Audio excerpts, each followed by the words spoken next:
নমস্কার, দেখছেন কলকাতা টিভি। আপনাদের সঙ্গে আমি মধুবন্তী। শুরু করছি আরো বারো। আর শুরুতেই যে খবরে নজর রাখবো, মালদায় তৃণমূল নেতা খুনে গ্রেপ্তার আরো দুই। মালদার ইংরেজ বাজার থেকে গ্রেপ্তার নরেন্দ্রনাথ তিওয়ারি ও স্বপন শর্মা। তৃণমূলের প্রাক্তন কাউন্সিলর নরেন্দ্রনাথ তিওয়ারি। এখনো পর্যন্ত তৃণমূল নেতা খুনে গ্রেপ্তার 7 জন। 2রা জানুয়ারি খুন হন তৃণমূল নেতা দুলাল সরকার। 2রা জানুয়ারি মালদার ইংরেজ বাজার শহরে দুষ্কৃতীদের গুলিতে খুন হন তৃণমূল নেতা তথা কাউন্সিলর দুলাল সরকার। আর সেই খুনের তদন্তে নেমে পুলিশ নরেন্দ্রনাথ তিওয়ারি সহ আরো বেশ কিছু জনকে জিজ্ঞাসাবাদও করেছে। এরপর মালদায় তৃণমূল নেতা খুনে গ্রেপ্তার তৃণমূল নেতা। তৃণমূল কংগ্রেসের টাউন সভাপতি নরেন্দ্রনাথ তিওয়ারিকে গ্রেপ্তার করল পুলিশ। কথা বলবো, আমাদের সঙ্গে টেলিফোন লাইনে রয়েছেন আমাদের প্রতিনিধি গৌতম চক্রবর্তী। গৌতম, নরেন্দ্রনাথ তিওয়ারিকে গ্রেপ্তার করার পিছনে মূলত কোন কোন বিষয়গুলো কাজ করছে, পুলিশ সূত্রে কি জানা যাচ্ছে? দেখো, পুলিশ যেটা মনে করছে যে এই নরেন্দ্রনাথ তিওয়ারির সাথে দুলাল সরকার, যিনি খুন হয়েছেন, তৃণমূলের সহসভাপতি, ইংরেজবাজার পৌরসভার কাউন্সিলর, এই দুলাল সরকারের গত পৌরসভা নির্বাচন 2022 সালে এটি ওই একই এলাকায় বাড়ি নরেন্দ্রনাথ তিওয়ারি এবং দুলাল সরকারের। তাদের মধ্যে একটা গোলমাল হয়েছিল এবং এই গোলমালের পর থেকে তাদের কথা বলা বলি বন্ধ ছিল এবং দুলাল সরকারের অনুগামীরা নরেন্দ্রনাথ তিওয়ারির পরিবারের লোকদেরকে মারধরও করেছিল। এমনটাই গতকালকেও আমরা যখন থানাতে নিয়ে আসে দুলাল সরকার, নরেন্দ্রনাথ তিওয়ারির ভাই ধীরেন্দ্রনাথ তিওয়ারিকে, তারা কিন্তু বলে যে আমার দাদার সাথে দুলাল সরকারের গন্ডগোল থাকলো, কিন্তু এই এমন এক গন্ডগোল ছিল না যে যার দরুন খুন করা হবে। কিন্তু পুলিশ যে 5 জনকে ধরেছিল এবং তাদেরকে পুলিশ নিজের রিমান্ডে নেয়, তাদেরকে 14 দিনের রিমান্ডে পায় এবং তাদেরকে জিজ্ঞাসাবাদও করছিল ইংলিশ বাজার থানাতে। তাদের কাছ থেকে হয়তো কোনো ক্লু পেয়েছে পুলিশ, এই বিষয়ে কোনো কি থেকে জানতে পেরেছে সেটা এখনো পর্যন্ত বলেনি। তবে পুলিশ, আমরা মনে করছি যে পুলিশ তাদের কাছ থেকে কোনো ক্লু পেয়ে এই মুহূর্তে নরেন্দ্রনাথ তিওয়ারি, যিনি ইংরেজবাজার পৌরসভার প্রাক্তন কাউন্সিলর এবং ইংরেজবাজার পৌরসভার চেয়ারম্যানও ছিলেন, এবং স্বপন শর্মা, এক ওষুধ ব্যবসায়ী, এদের দুজনকে গ্রেপ্তার করেছে। এখন নরেন্দ্রনাথ তিওয়ারিকে যখন পুলিশের গাড়িতে তুলে মেডিকেল করে কোর্টে হাজির করানো হবে, সেই সময় নরেন্দ্রনাথ তিওয়ারি কিন্তু বলেন যে আমাকে গভীর চক্রান্ত করে, ষড়যন্ত্র করে ফাঁসানো হয়েছে। কারণ দুলাল সরকারের সঙ্গে আমার যে গন্ডগোলটা ছিল সেটা একটা পাড়াগত ঝামেলা, সেইটাকে কাজে লাগিয়ে যারা মূল ষড়যন্ত্রকারী খুনি, তারা এটাকে কাজে লাগিয়ে আমাকে ফাঁসিয়েছে। পুলিশ তদন্ত করে সত্যটা বেরিয়ে আসবে। স্বপন শর্মা বলেন যে আমি দোকানে বসছিলাম, আমাকে পুলিশ তুলে নিয়ে এসছে, আমি এইসবের মধ্যে কোনোভাবেই জড়িত নই, আমি ছিলামও না। এখন পুলিশ কি এদের প্রমাণ সাপেক্ষ কি জোগাড় করে আদালতে পেশ করে সেটাই দেখার। এদের দুজনকে আজকে মালদা জেলা আদালতে তোলা হবে এবং পুলিশ সেক্ষেত্রে গৌতম, এখনো পর্যন্ত 7 জন যাদেরকে গ্রেপ্তার করা হয়েছে এই নরেন্দ্রনাথ তিওয়ারি সহ, তাদের সম্পর্কে কি জানা যাচ্ছে? তারা কোন দলের লোক, তাদের পরিচয় সম্পর্কে কি তথ্য উঠে আসছে? দেখো, নরেন্দ্রনাথ তিওয়ারি হচ্ছে মালদা জেলা তৃণমূল টাউন কংগ্রেসের সভাপতি এবং এই স্বপন শর্মা যাকে পুলিশ গ্রেপ্তার করেছে, তার অতীতটা হচ্ছে তিনি নকশাল করতেন, এখন কোনো রাজনীতির সঙ্গে যুক্ত নেই। এবং স্বপন শর্মা নিজেও বলেছেন যে আমি একদম বাড়িতে ব্যবসা করি, বাড়িতে বসে থেকে আমার বয়স হয়েছে। এখন কি কারণে পুলিশ কি ক্লু পেল? কারণ পুলিশ যে 5 জনকে আগেই ধরেছিল এবং তারপরে তাদের কাছ থেকে 2 জনের নাম উঠে আসে, বাবলু যাদব এবং কৃষ্ণা রজক। এই 2 জনকে এখনো ধরতে পারেনি এবং এদের 2 জনের মাথার উপর ধরে দিতে পারলে 2 লক্ষ টাকা করে, মোট 4 লক্ষ টাকা পুরস্কার দিবে। এখন পুলিশ এদের 2 জনকে ধরলে বাকি যারা চক্রান্তকারী তাদেরকে পুলিশ হয়তো ধরলেও ধরতে পারে। কিন্তু এই যে 5 জন কে পুলিশ আগেই ধরেছিল, তাদের মধ্যে বিহারের 2 জন সুপারি কিলার রয়েছে এবং এদের 2 জন সহ যে মোট 5 জন, তাদেরকে পুলিশ জিজ্ঞাসাবাদ করছে। এখন তাদের কাছ থেকে কোনো ক্লু পেয়েছে কিনা যে নরেন্দ্রনাথ তিওয়ারি এই ষড়যন্ত্রের সঙ্গে যুক্ত। কারণ তোমাকে বলে রাখি যে এই দুলাল সরকার খুনের পরে তার স্ত্রী চৈতালি ঘোষ সরকার কিন্তু প্রথম থেকে অভিযোগ করছে যে ক্ষমতার লোভে এবং এলাকা দখলের জন্য তার স্বামীকে খুন করা হয়েছে এবং এর পেছনে গভীর ষড়যন্ত্র রয়েছে এবং কারা রয়েছে সেই ব্যাপারে তিনি কিন্তু কোনো স্পষ্ট করেনি। তিনি বলেন যে বড় মাথা রয়েছে এবং ববি হাকিম যখন মালদায় এসেছিলেন এবং চন্দ্রিমা ঘোষ, তাকেও কিন্তু এই একই কথা বলেছেন যে আমার স্বামীকে খুন করা হয়েছে, ক্ষমতা লোভীরা এই খুন করেছে এবং বিরাট ষড়যন্ত্র হয়েছে। এখন পুলিশ এই খুনের পিছনে কারা রয়েছে, এই যাদেরকে গ্রেপ্তার করেছে তাদেরকে জিজ্ঞাসাবাদ করে হয়তো মূল মাথার কাছে পৌঁছানোর চেষ্টা করছে। তবে এই গ্রেপ্তার নিয়ে পুলিশ এখনো পর্যন্ত কোনো মুখ খুলেনি। ধন্যবাদ। কথা বললাম প্রতিনিধি গৌতম চক্রবর্তীর সঙ্গে। মালদার তৃণমূল নেতা দুলাল সরকার খুনের ঘটনায় দলেরই টাউন সভাপতি জেলা সভাপতি নরেন্দ্রনাথ তিওয়ারিকে গ্রেপ্তার করল পুলিশ। ধৃত নরেন্দ্রনাথ তিওয়ারি তৃণমূলের ইংরেজবাজার শহর সভাপতি ও ইংরেজবাজার পুরসভার 22 নম্বর ওয়ার্ডের প্রাক্তন কাউন্সিলর। নরেন্দ্রনাথ তিওয়ারি ছাড়াও এই খুনের ঘটনায় স্বপন শর্মা নামে আরও এক ব্যক্তিকে গ্রেপ্তার করেছে মালদা জেলা পুলিশ।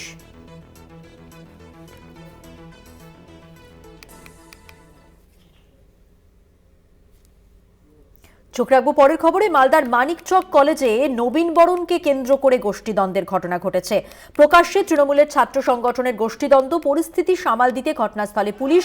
গোষ্ঠীদ্বন্দ্বের ঘটনায় আক্ষেপ প্রকাশ মানিকচকের বিধায়কের। দেখছেন ঘটনাস্থলের ছবি। নবীন বরণ অনুষ্ঠানকে কেন্দ্র করে উত্তেজনা।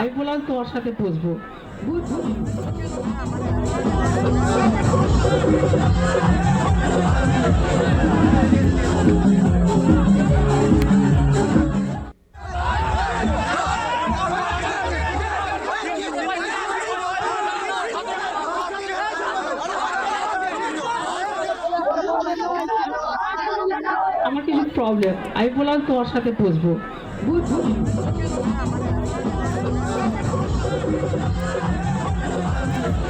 মালদায় মানিকচক কলেজে নবীন বরণ অনুষ্ঠানকে কেন্দ্র করে গোষ্ঠীদ্বন্দ্বের ঘটনা ঘটেছে। সেই ছবি আপনারা দেখতে পাচ্ছেন। সেই মুহূর্তের ছবি যখন উত্তেজনা ছড়ায়। প্রকাশ্যে তৃণমূলের ছাত্র সংগঠনের গোষ্ঠীদ্বন্দ্ব। পরিতোষ সরকার প্রতিনিধি রয়েছেন টেলিফোন লাইনে। আরো বিস্তারিত তথ্য জেনে নেব পরিতোষের কাছ থেকে। পরিতোষ, কি খবর রয়েছে? উত্তেজনার ছবি তো আমরা দেখতে পাচ্ছি, মূলত কি অভিযোগ?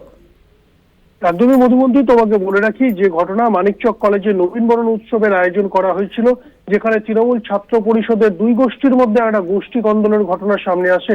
এই গোটা ঘটনায় যেটা অভিযোগ উঠছে, যারা বিক্ষুব্ধ তাদের অভিযোগ, এই নবীন বরণ উৎসব সম্পর্কে বিভিন্ন প্রান্তে আমন্ত্রণ পত্র দেওয়া হলেও তৃণমূল ছাত্র সংগঠনের সঙ্গে যুক্ত যারা দীর্ঘদিন ধরে কলেজ ইউনিটের সঙ্গে যুক্ত, কলেজের সঙ্গে বিভিন্ন সংগঠনমূলক কাজ করেছে, বিগত দিনগুলোতেও কাজ চালিয়েছে, আগামী দিনেও যারা কাজ করে যাচ্ছে তৃণমূলের সাথে, তাদেরকে এই সমস্ত ঘটনা থেকে অন্ধকারে রাখা হয়েছে এবং তাদেরকে কোনো কিছুই না জানিয়ে এই আয়োজন করা হয়েছে, নবীন বরণ উৎসবের আয়োজন হয়েছে।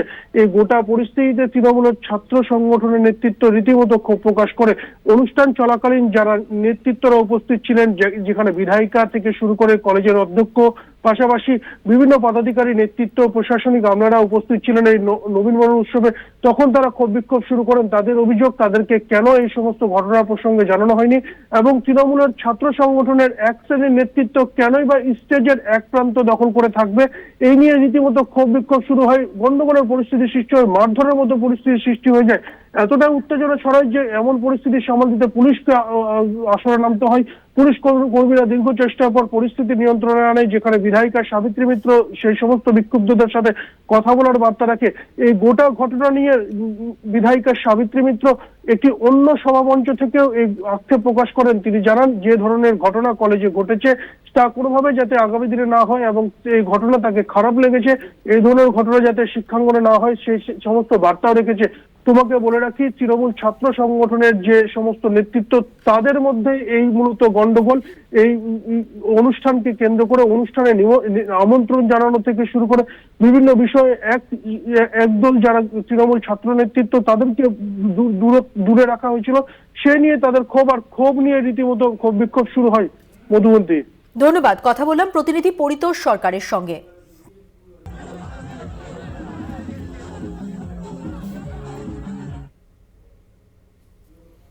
এবার আরো একটি বিক্ষোভের ছবি দেখাবো। বিনা কারণে পড়ুয়াদের বদলির অভিযোগে এবার বিক্ষোভ অভিভাবকদের। ঝাড়গ্রামের শ্রী রামকৃষ্ণ সারদা পীঠে এই বিক্ষোভ। অভিভাবকদের প্রায় 50 জন পড়ুয়াকে বদলির অভিযোগে বিক্ষোভ দেখাচ্ছেন, সেই ছবি দেখছেন। জানবো আরো বিস্তারিতভাবে। অরূপ ঘোষ রয়েছেন প্রতিনিধি আমাদের সঙ্গে টেলিফোন লাইনে। অরূপ, কি খবর রয়েছে? জানাচ্ছ কি কারণে ছাত্রীদের টিস্যু দেওয়া হচ্ছে, সেই কারণ জানার জন্য অভিভাবকরা এদিন স্কুলের সামনে বিক্ষোভ দেখান। ফলে যেমন এলাকার বাসিন্দাদের মধ্যে চাঞ্চল্য ছড়ায়, তেমন অভিভাবকদের মধ্যে উঠছে নানা প্রশ্ন। 50 জন ছাত্রীকে অন্য জায়গায় ট্রান্সফার করা হচ্ছে। তবে কি কারণে ট্রান্সফার করা হচ্ছে তা এখনো স্পষ্ট নয়। আর সেই কারণ জানার জন্য এদিন ছাত্রছাত্রী অভিভাবকরা এসে বিক্ষোভ দেখান। তাদের বক্তব্য, তাদের ছাত্রীরা প্রথম শ্রেণী থেকে সেই স্কুলে পড়াশোনা করছে, কিন্তু হঠাৎ করে তাদেরকে ট্রান্সফার করা হচ্ছে। কিন্তু অহেতুক এই ছাত্রীদেরকে ট্রান্সফার করা নিয়ে অভিযোগ তুলছেন এই সারদা বিদ্যাপীঠ যে স্কুল, সেই স্কুলের শিক্ষক শিক্ষিকাদের বিরুদ্ধে। কারণ কি কারণে ট্রান্সফার করা হয় তা এখনো স্পষ্ট নয়। মধুবন দিদি। ধন্যবাদ অরূপ। কথা বললাম প্রতিনিধি অরূপ ঘোষের সঙ্গে।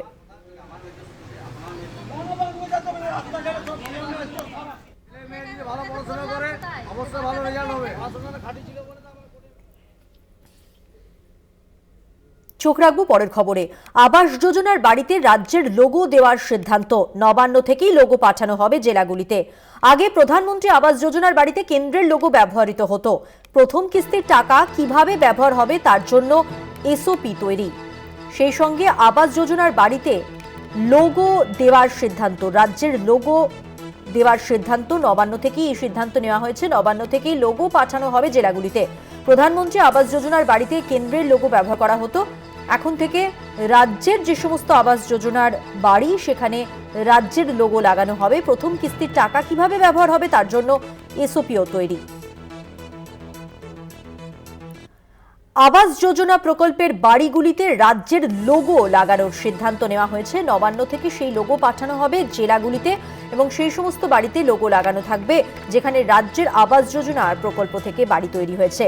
এর আগে প্রধানমন্ত্রী আবাস যোজনার বাড়িতেও কেন্দ্রের লোগো ব্যবহৃত হয়েছে। প্রথম কিস্তির টাকা কিভাবে ব্যবহৃত হবে তার জন্য এসওপিও তৈরি।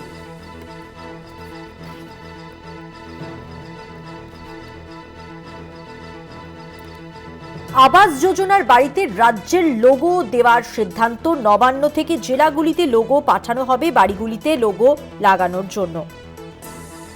এই সিদ্ধান্ত নবান্নের এবং নবান্ন সূত্রে জানা যাচ্ছে জেলাগুলিতে নবান্ন থেকেই রাজ্যের লোগো পাঠানো হবে। এখনো পর্যন্ত খবর, আবাস যোজনার বাড়িতে রাজ্যের লোগো লাগিয়ে দেওয়া হবে এমনই সিদ্ধান্ত নেওয়া হয়েছে এবং নবান্ন থেকে সেই সমস্ত লোগো ওই বাড়িগুলিতে জেলায় জেলায় পৌঁছে দেওয়া হবে। আবাস যোজনা প্রকল্প থেকে যে সমস্ত বাড়ি মিলবে সেই সমস্ত বাড়িতে রাজ্যের লোগো লাগানোর সিদ্ধান্ত।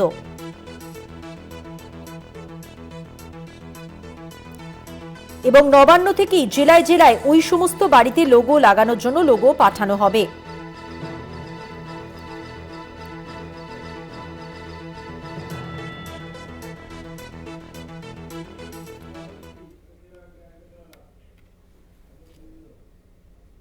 চোখ রাখবো পরের খবরে। কলকাতা বইমেলায় এপিডিআরকে স্টল না দেওয়ার হাইকোর্টের দ্বারস্থ বিচারপতি অমৃতা সিনহার দৃষ্টি আকর্ষণ পাবলিশার্স ও বুক সেলার্স গিল্ডের। মামলা দায়েরের অনুমতি বিচারপতি অমৃতা সিনহার। শুক্রবার মামলার শুনানির সম্ভাবনা। আরো একবার জানিয়ে রাখবো, কলকাতা বইমেলায় এপিডিআরকে স্টল না দেওয়ার ঘটনায় হাইকোর্টের দ্বারস্থ বিচারপতি অমৃতা সিনহার দৃষ্টি আকর্ষণ পাবলিশার্স ও বুক সেলার্স গিল্ডের। মামলা দায়েরের অনুমতি বিচারপতির। শুক্রবার মামলার শুনানি।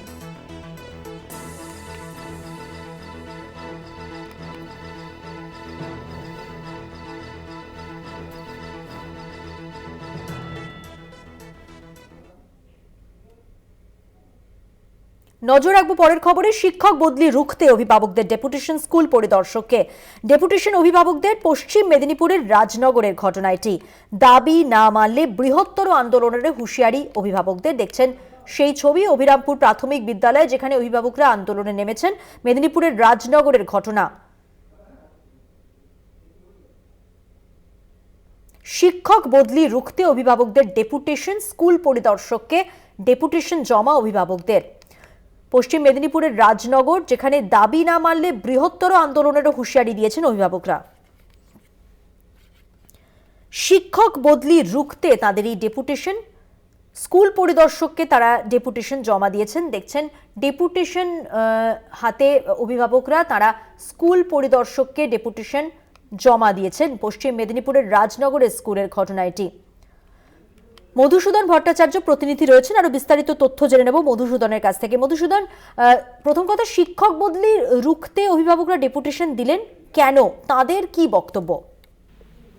একদমই দেখো মধুবন্তীতে দাসপুর 1 নম্বর ব্লকের যে রাজনগর এলাকা নারাজোগ 2 চক্রের অন্তর্গত যে অভিরামপুর প্রাথমিক বিদ্যালয়, সেই অভিরামপুর প্রাথমিক বিদ্যালয়ে কিন্তু বেশ কয়েক বছর ধরে তিনি সেখানে শিক্ষকতা করতেন।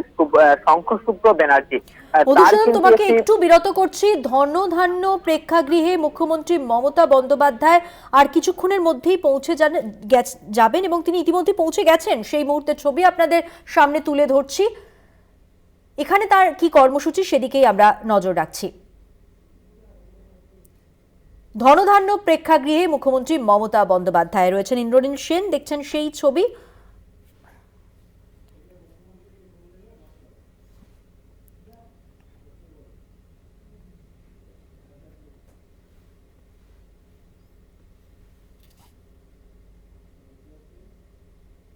আপনারা দেখতে পাচ্ছেন ধনধান্য প্রেক্ষাগৃহে মুখ্যমন্ত্রী মমতা বন্দ্যোপাধ্যায় পৌঁছে গেছেন। তার কর্মসূচিতে আমাদের নজর রয়েছে। ব্রাত্য বসু রয়েছেন ইন্দ্রনীল সেন।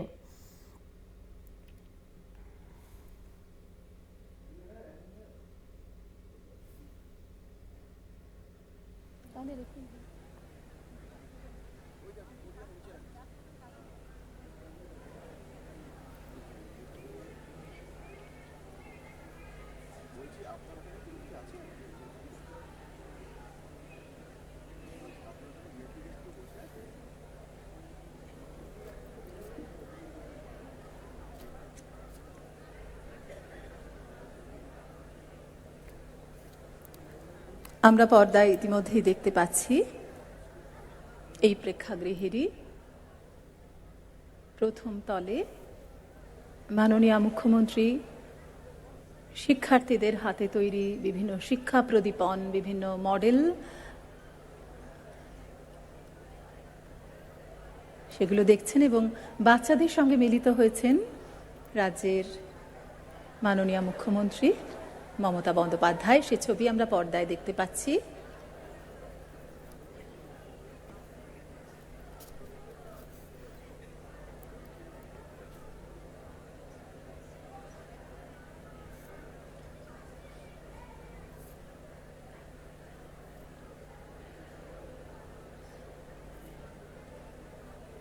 প্রাথমিক স্তরের ছাত্রছাত্রীদের সঙ্গে তিনি মিলিত হলেন,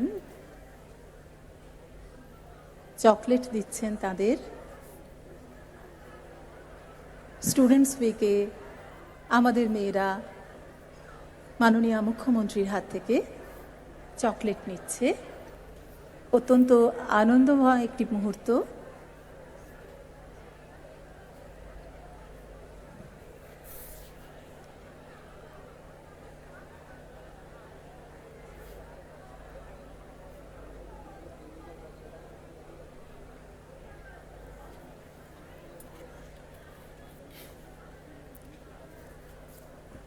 স্টুডেন্টস উইকে প্রাথমিক স্তরের ছাত্রছাত্রীদের সঙ্গে দেখা করলেন মুখ্যমন্ত্রী মমতা বন্দ্যোপাধ্যায় ধনধান্য প্রেক্ষাগৃহে।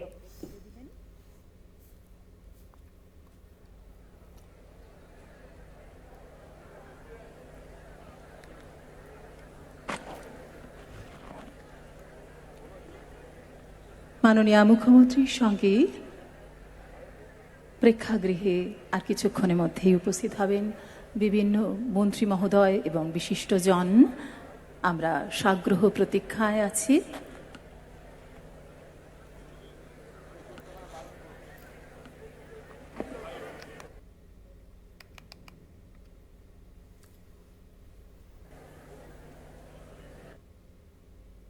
ধনধান্য প্রেক্ষাগৃহের ছবি আপনারা দেখতে পাচ্ছেন সরাসরি, যেখানে মুখ্যমন্ত্রী মমতা বন্দ্যোপাধ্যায় কিছুক্ষণ আগেই পৌঁছেছেন। আমরা দেখলাম যে স্টুডেন্টস উইকে প্রাথমিক স্তরের যারা ছাত্রছাত্রী সেখানে উপস্থিত ছিলেন তাদের সঙ্গে দেখা করলেন, তাদের হাতে চকলেট তুলে দিলেন।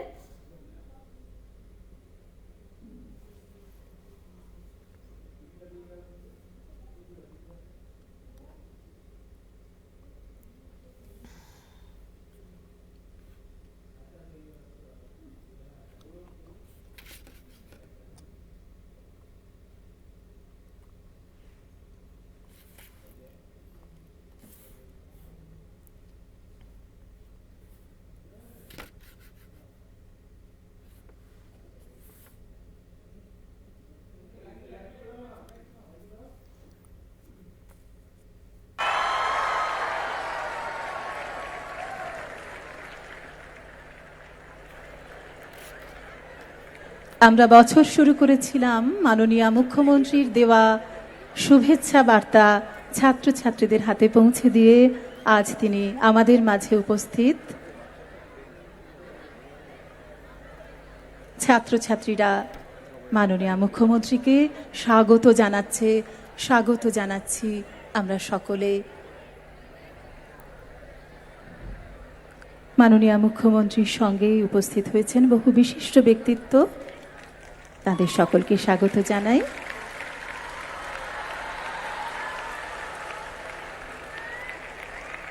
মঞ্চে উপস্থিত হয়েছেন আমাদের মাননীয় মুখ্যমন্ত্রী মমতা বন্দ্যোপাধ্যায়। আপনাকে সশ্রদ্ধ অভিবাদন জানাই আমরা।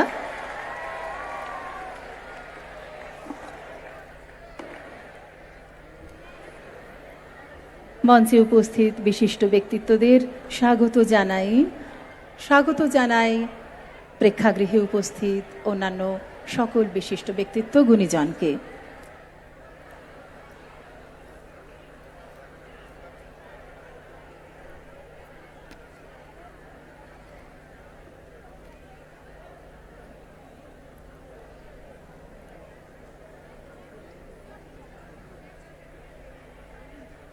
আপনাদের অনুগ্রহ করে আসন গ্রহণের অনুরোধ জানাই। এখন আমরা মঞ্চে উপস্থিত মাননীয় মুখ্যমন্ত্রী এবং বিশিষ্ট অতিথিদের বরণ করে নিতে চাই। মাননীয় মুখ্যমন্ত্রী মমতা বন্দ্যোপাধ্যায়কে আমরা বরণ করে নেব।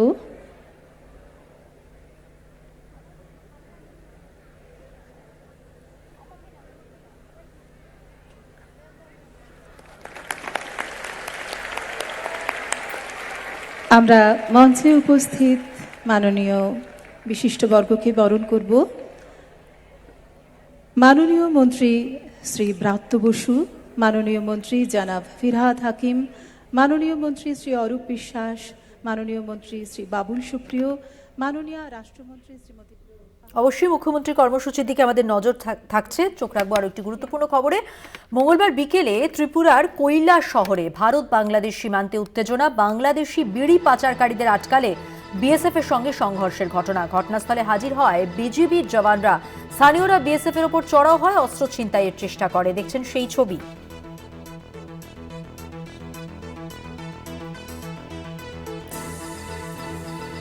বাংলাদেশের পাচারকারীদের ধরতে গিয়ে দিনে দুপুরে হামলার মুখে বিএসএফ।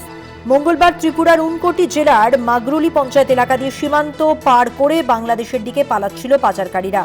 সেই সময় এই ঘটনা। ত্রিপুরার কৈলা শহর, যেখানে ভারত বাংলাদেশ সীমান্তে উত্তেজনা, বাংলাদেশি বিড়ি পাচারকারীদের আটকালে বিএসএফ এর সঙ্গে সংঘর্ষ। ঘটনাস্থলে হাজির হয় বিজেপির জওয়ানরা। স্থানীয়রা বিএসএফ এর ওপর চড়াও হয়, অস্ত্র ছিনতাইয়ের চেষ্টা করে।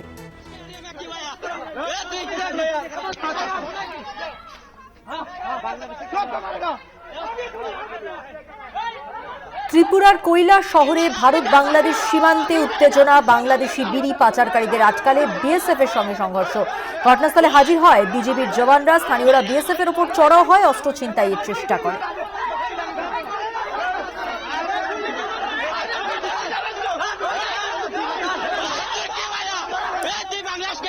সেই মুহূর্তের ছবি আপনারা দেখতে পাচ্ছেন। বিএসএফ ত্রিপুরা সূত্রে খবর, অভিযান চালিয়ে অবৈধ 19,000-এর ওপর বস্তু উদ্ধার হয়েছে। সীমান্তরক্ষী বাহিনী উদ্ধার করেছে আনুমানিক 33 লক্ষ টাকার জিনিস, যেগুলি মূলত অবৈধভাবেই নিয়ে যাওয়া হচ্ছিল। বিএসএফ এর জওয়ানরা যখন কাঁটাতারের দিকে যায়, তখন বাংলাদেশের বেশ কয়েকজন এসে সেই দুই জওয়ানকে আটকেও ফেলে। সব মিলিয়ে সংঘর্ষের ঘটনা। দেখছেন সেই মুহূর্তের ছবি।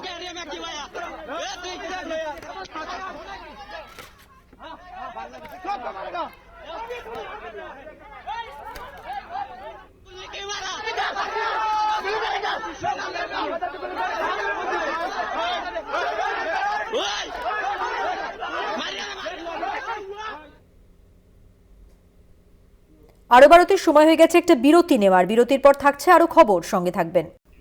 ফিরে এলাম বিরতির পর। ভাটপাড়া পুরসভার দুটি মামলায় হাজিরা এড়ালেন অর্জুন ও পবন সিং। বুধবার রাজ্য পুলিশের গোয়েন্দা দফতর তলব করে পিতাপুত্রকে। শারীরিক অসুস্থতার কারণ দেখিয়ে হাজিরা এড়ালেন তিনি। শুভজিৎ সিং রয়েছেন প্রতিনিধি আমাদের সঙ্গে টেলিফোন লাইনে। শুভজিৎ, কি খবর রয়েছে? দেখো, ভাটপাড়া পুরসভা থেকে মামলা করা দুটি পৃথক মামলায় ব্যারাকপুর পুলিশ কমিশনারেটের গোয়েন্দা বিভাগে তলব করা হয়েছিল ব্যারাকপুরের প্রাক্তন সাংসদ অর্জুন সিংকে, এবং তার সাথে ভাটপাড়া কেন্দ্রের বর্তমানে বিধায়ক অর্জুন পুত্র পবন সিংকে তলব করা হয়েছিল রাজ্যের গোয়েন্দা সদর দপ্তর ভবানী ভবনে। এবং দুই ক্ষেত্রে বলা হয়েছিল তাদের দুজনকেই 12টা থেকে 12:30টার মধ্যে তাদেরকে হাজির হওয়ার জন্য।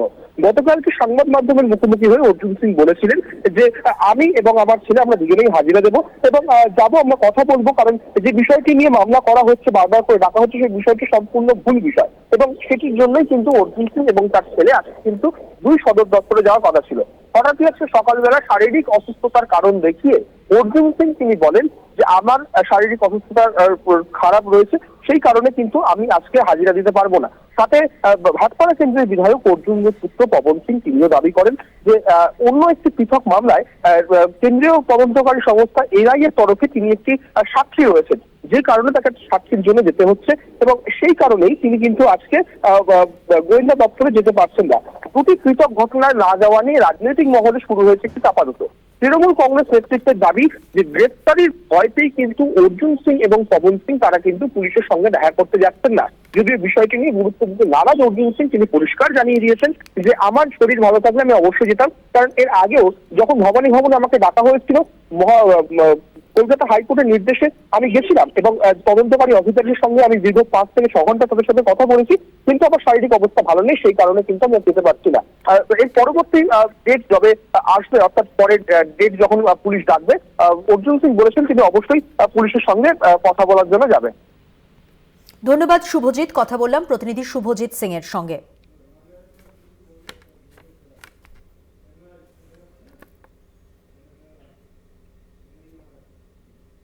মালদার খবরে নজর রাখবো। মালদায় তৃণমূল নেতা খুনে গ্রেফতার আরো 2। মালদার ইংরেজ বাজার থেকে গ্রেফতার তৃণমূলের প্রাক্তন কাউন্সিলর নরেন্দ্রনাথ তিওয়ারি ও স্বপন শর্মা।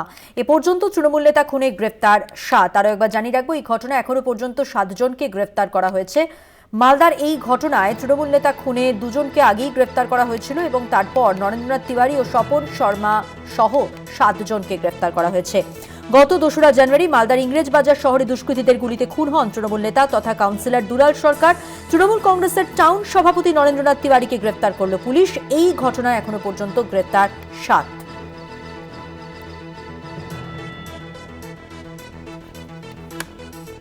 যারা অভিযুক্ত তারা কি দাবি করছেন শোনাবো এবার। আমি বেকার আমাকে ভাই দোকান থেকে উঠিয়ে নিয়ে দোকান পুরোনো নামটা গেছে বড় মাথার শিকার বড় মাথার শিকার চৌধুরী হইতে বড় মাথা নন্দদা আপনি কি চক্রান্ত শিকার? হ্যাঁ, চক্রান্তের শিকার আপনি? চক্রান্ত শিকার অবশ্যই, বড় মাথার শিকার। হ্যাঁ,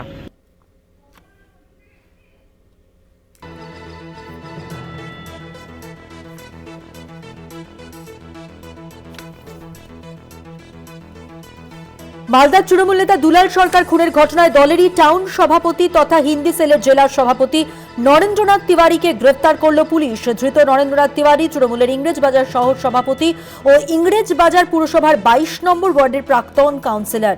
নরেন্দ্রনাথ তিওয়ারি ছাড়াও এই খুনের ঘটনায় স্বপন শর্মা নামে আরও এক ব্যক্তিকে গ্রেফতার করেছে মালদা জেলা পুলিশ। এখনো পর্যন্ত এই ঘটনায় 7 জনকে গ্রেফতার করা হয়েছে।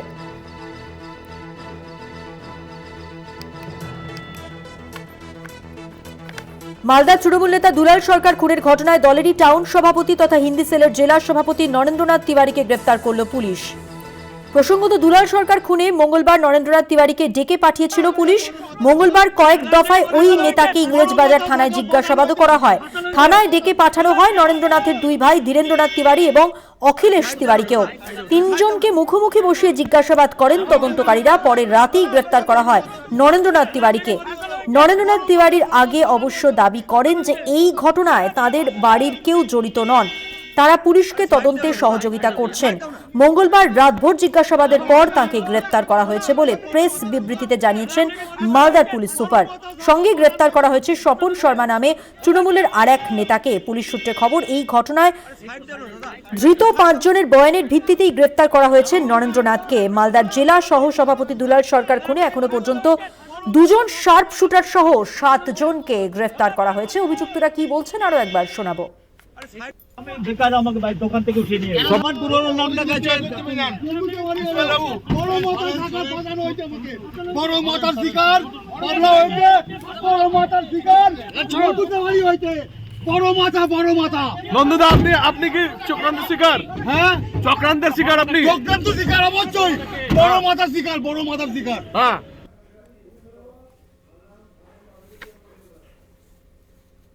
ধনধান্য অডিটোরিয়ামে মুখ্যমন্ত্রী মমতা বন্দ্যোপাধ্যায়ের কর্মসূচির দিকে নজর রাখবো এবার। আসবে সোমদত্তা মজুমদার থেকে মঞ্চে আসবে রেজাউল সর্দার, মঞ্চে এখন রেজাউল। 50,000 টাকা চেক এবং শংসাপত্র তুলে দিচ্ছেন মাননীয় মুখ্যমন্ত্রী। এবারে মঞ্চে তাহসিন আলম লস্কর, গভর্নমেন্ট ITI ক্যানিং থেকে। এক ইনস্টিটিউট থেকে এবার আসছে পারভিন সুলতানা, মঞ্চে পারভিন। 50,000 টাকা চেক এবং শংসাপত্র আসছে কাছারি দলুই, গভর্নমেন্ট ITI ফলতা থেকে। গভর্নমেন্ট ITI আসবে ইয়েসমিনা খাতুন। ইয়েসমিনার পর গভর্নমেন্ট ITI কুলপি থেকে আসবে রাকেশ হালদার। আমরা ওদের অভিনন্দন জানাই, সফল শিক্ষার্থী। গভর্নমেন্ট ITI গড়িয়াহাট থেকে আসছে নম্রতা বসাক। এরপর মঞ্চে শম্পা সাহা, গভর্নমেন্ট ITI মেদিনীপুরের ছাত্রী। গভর্নমেন্ট ITI দুর্গাপুর থেকে আসছে রাজলক্ষ্মী ভৌমিক। এরপরে Ramakrishna mission blind boys academy থেকে আসছে অরিন্দম কর। CTS special topper Arindam.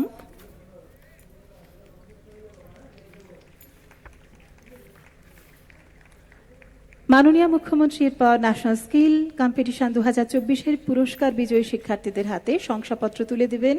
আসবে তুফান মাল। এরপর মঞ্চে আসবে স্পন্দন ঘোষ। এখন মঞ্চে তুফান।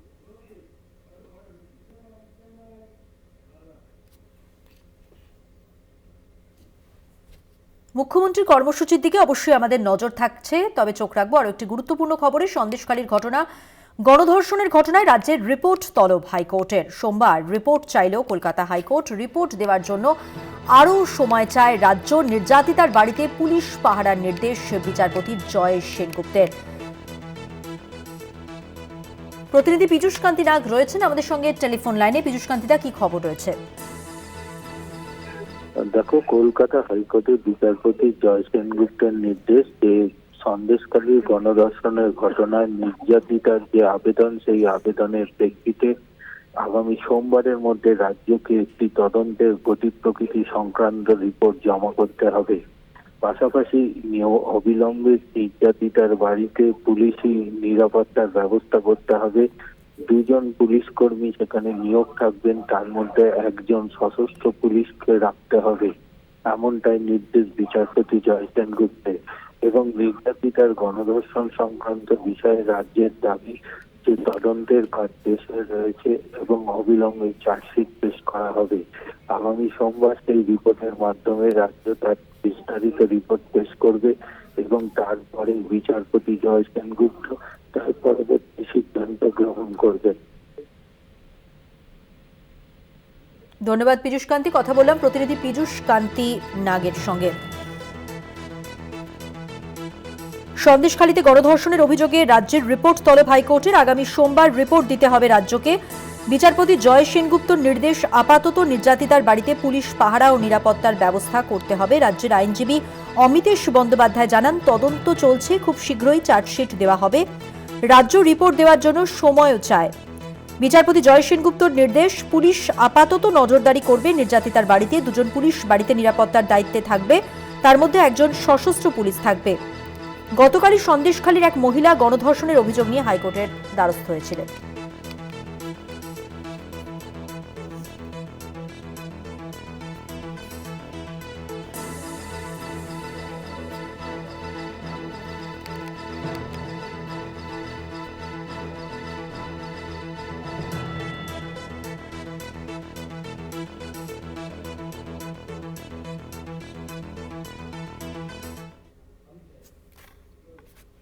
নজর রাখবো পরের খবরে। নিষিদ্ধ শব্দবাজির বিরুদ্ধে অভিযান চালিয়ে বেলিয়াবেড়া থানার পুলিশের সাফল্য। উদ্ধার 245 কেজি শব্দবাজি, গ্রেফতার এক। গোপীবল্লভপুরের ফেকুহাটে বেলিয়াবেড়া থানার ওসি সুদীপ পালোধির নেতৃত্বে পুলিশ কর্মীরা তল্লাশি অভিযান চালিয়ে এক ব্যক্তির কাছ থেকে প্রায় 245 কেজি নিষিদ্ধ শব্দবাজি উদ্ধার করে। ধৃত বাজি বিক্রেতা পশ্চিম মেদিনীপুর জেলার ছেড়োয়া গ্রামের বাসিন্দা। বাজি বিক্রেতাকে গ্রেফতার করে মামলা রুজু করা হয়েছে। দেখছেন সেই ছবি, গোপীবল্লভপুরের ঘটনা।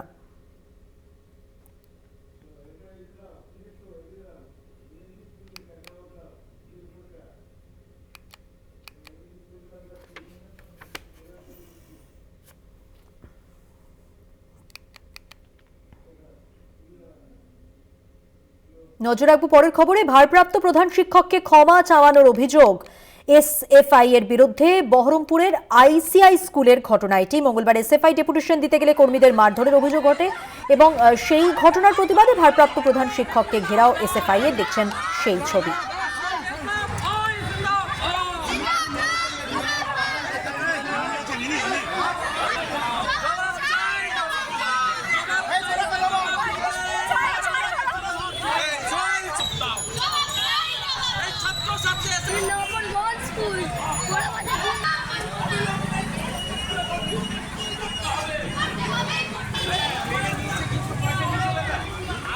ভারপ্রাপ্ত প্রধান শিক্ষককে ক্ষমা চাওয়ানোর অভিযোগ এসএফআই এর বিরুদ্ধে।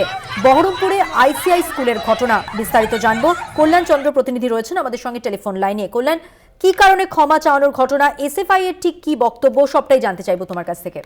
দেখো মধুবন্তী, সেটা হচ্ছে আজকে স্কুলে টিচিং স্টাফ যখন সতীনাথ মাঝি স্কুলে ঢুকছিলেন সেই সময় তাকে হেনস্থা করা হয়, হেনস্থা করে এসএফআই এবং তাকে প্রকাশ্যে ক্ষমা চাওয়া করা হয়।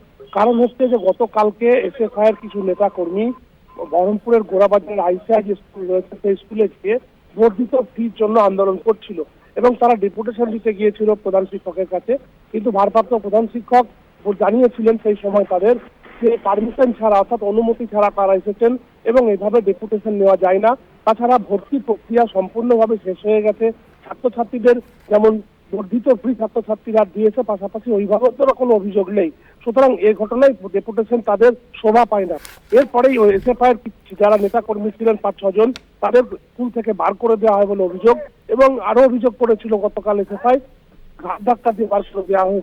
তারই পরিপ্রেক্ষিতে আজকে স্কুলের সামনে আন্দোলন শুরু করে এবং সেই সময় যে কজন শিক্ষক শিক্ষিকা এবং অশিক্ষক, বিশেষ করে এই নন টিচিং স্টাফ সত্যনাথ মাঝি, তিনি যখন ঢুকছিলেন তার মোটরসাইকেল গাড়ি কেড়ে নেওয়া হয় এবং তারপরে তাকে হেনস্থা করা হয় এবং তাকে কান ধরে ক্ষমা চাওয়া করা হয় এবং এই ভিডিও ভাইরাল হয়ে গেছে। যার ফলে যিনি ভারপ্রাপ্ত প্রধান শিক্ষক রয়েছেন আশিস মন্ডল, তিনি জানাচ্ছেন যে ঘটনা কোনোভাবেই মেনে নেওয়া যায় না। গতকাল যে ঘটনা ঘটে গেছে তার জন্য গতকাল হয়ে গেছে, পুলিশ তদন্ত করেছে যে কার সমস্যা কি, কার অপরাধ হলো, কিন্তু আজকে হঠাৎ করে স্কুলের সামনে এভাবে এসে একজন নন টিচিং স্টাফকে তারা ক্ষমা কান ধরালো এবং প্রকাশ্যে ক্ষমা চাওয়া করালো, এটা মানা যায় না। এটা তারা কমিটিতে আলোচনা করে পুলিশের দ্বারস্থ হবেন। তবে এসএফআইয়ের পক্ষ থেকে বলা হয়েছে যে গতকালকে যে ঘটনা তাদেরকে অন্যায়ভাবে বার করে দেওয়া হয়েছে, তাদের মারধর করা হয়েছে, তারা মহিলা কর্মী ছিল, তাদেরকেও ঠেলে বার করে দেওয়া হয়েছে, সেই ভিডিও তাদের কাছে রয়েছে। সুতরাং তারা ডেপুটেশন দিতে গিয়ে এভাবে হেনস্থা হবে সেটা তারা ভাবতে পারেননি। আজকে যে ঘটনা ঘটেছে সেই ঘটনার সঙ্গে তারা জড়িত নয় বলে এসএফআই দাবি করছে। তবে স্কুলের মধ্যে যে বর্ধিত ফি নিয়ে আলোচনা চলছে সেটা ভারপ্রাপ্ত প্রধান শিক্ষক আশিস মন্ডল জানাচ্ছেন যে 850 এবং 750 অর্থাৎ 5, 6, 7, 8 750 নেওয়া হচ্ছে এবং 8, 9, 10 তাদের নেওয়া হচ্ছে 850 এবং সেটা নেওয়া হচ্ছে সব মিটিং এর সিদ্ধান্ত নিয়ে। পাশাপাশি যে সমস্ত স্কুলের রয়েছে অর্থাৎ স্কুলের নাইট গার্ড রয়েছে, স্কুলের সুইপার রয়েছে, সরস্বতীপুরের চাঁদা রয়েছে, সমস্ত কিছু নিয়েই টাকা নেওয়া হচ্ছে। সুতরাং এই টাকা নেওয়ার কারণে কিন্তু কোনো অভিভাবকের অভিযোগ নেই। কিন্তু এসএফআই যারা কর্মী সমর্থক আছে তারা স্কুলে এসে বিশৃঙ্খলা করছে, স্কুলের পরিবেশ নষ্ট করছে, যার ফলে তারা পুলিশের দ্বারস্থ হতে চলেছেন। মধুমন্তী, ধন্যবাদ কল্যাণ। প্রতিনিধি কল্যাণ চন্দ্র আমাদের বিস্তারিত জানালেন এই ঘটনা সম্পর্কে।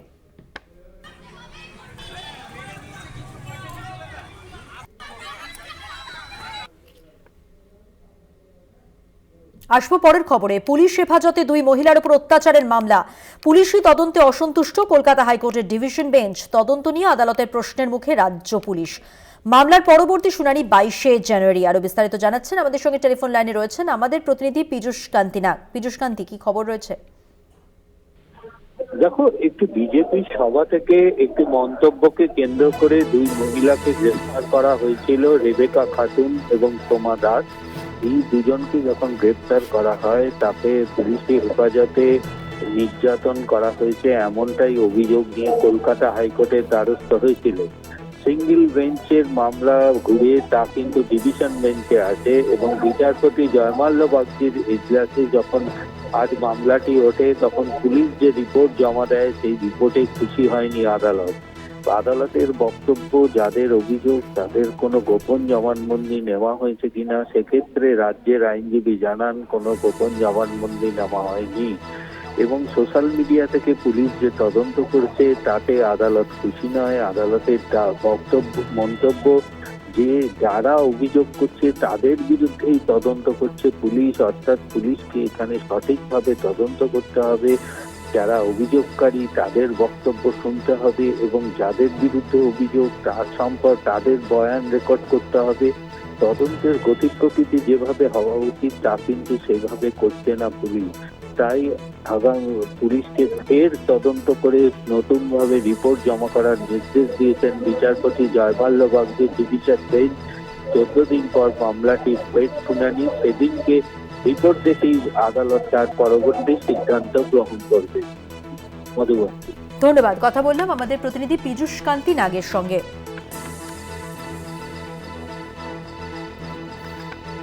আদালতের প্রশ্নের মুখে রাজ্য পুলিশ হেফাজতে দুই মহিলার উপর অত্যাচারের মামলা, পুলিশি তদন্তে অসন্তুষ্ট কলকাতা হাইকোর্টের ডিভিশন বেঞ্চ। মামলার পরবর্তী শুনানি 22শে জানুয়ারি।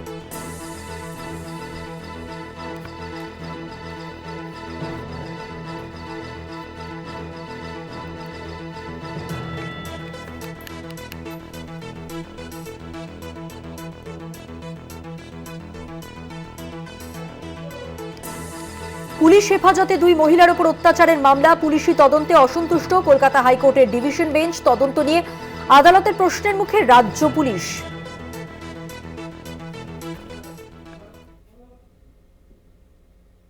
এখন আবার সরাসরি চলে যাব ধনধান্য অডিটোরিয়ামে, সেখানে মুখ্যমন্ত্রী মমতা বন্দ্যোপাধ্যায়ের কর্মসূচির দিকে নজর থাকবে।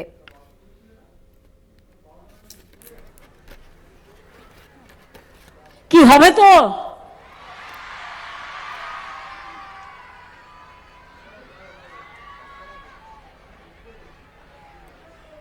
নতুন বছরের শুভেচ্ছা সকলকে, দিদিকে প্রণাম জানিয়ে পরমেশ্বরের কাছে প্রার্থনা রাখি সকলের জীবন সুন্দর হোক, সেই প্রার্থনায় গানে গানে বর্ণনা করার চেষ্টা করি।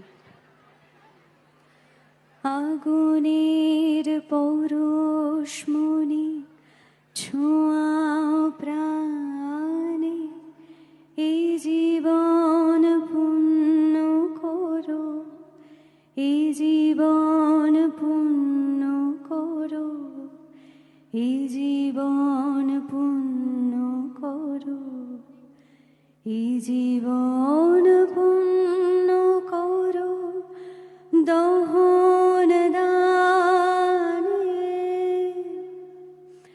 আগুনের পৌরুষমণি ছোঁয়াও প্রাণে। Very good. কীর্তনের স্রষ্টাও কীর্তন থেকেই শুরু, খুব ভালো গায়, কিন্তু অন্যান্য গানগুলোও খুব ভালো গায়। এসো, আমাদের গর্ব। শাওনি এসো, তুমি তো লোকসঙ্গীতে মাস্টার, তুমি একটা ফোক তোলো।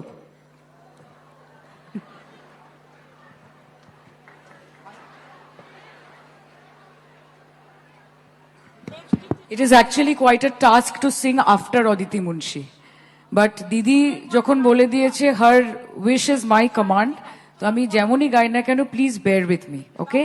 But it's such a wonderful opportunity to be here. A big round of applause for our Honorable Chief Minister. You can go to any state, but you will never find one like her, I can assure you of that. Okay. ও তোমায় হৃদ মাঝারে রাখিব, ছেড়ে দেব না, তোমায় হৃদয় রাখিব, ছেড়ে দেব না। ছেড়ে দিলে সোনার গৌর আর তো পাবো না, ও খ্যাপা ছেড়ে দিলে সোনার গৌর আর তো পাবো না, না না না। না না না না না না যেতে দেব না, তাই হৃদ মাঝারে রাখিব ছেড়ে দেব না, তাই বক্ষ মাঝে রাখিব ছেড়ে দেব না। ওই আমি যাব ব্রজের কুলে কুলে, ভোলা মন মাখবো গোড়ার পদ ধুলি। ওই আমি যাব ব্রজের কুলে কুলে, মাখবো গোড়ার পদ ধুলি। ওই আমি ওই নয়নে নয়ন দিয়ে আর তো ফিরব না, না না না না না না না না না যেতে দেব না, তাই হৃদ মাঝারে রাখিব ছেড়ে দেব না, তাই পক্ষ মাঝে রাখিব যেতে দেব না। জয় গুরু, গুরু সহায়, গুরু কৃপা হি কেবলম। Thank you. লোকনাথের মন্ত্র বলে দিল।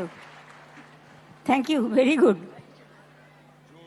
জুন মালিয়া, পরিচয় দেওয়ার দরকার নেই, বিখ্যাত সিনেমা এবং টেলি আপনারা খুললেই দেখতে পাবেন। ধন্যবাদ। এখন কলকাতা টিভি রাত দিন 7 দিন।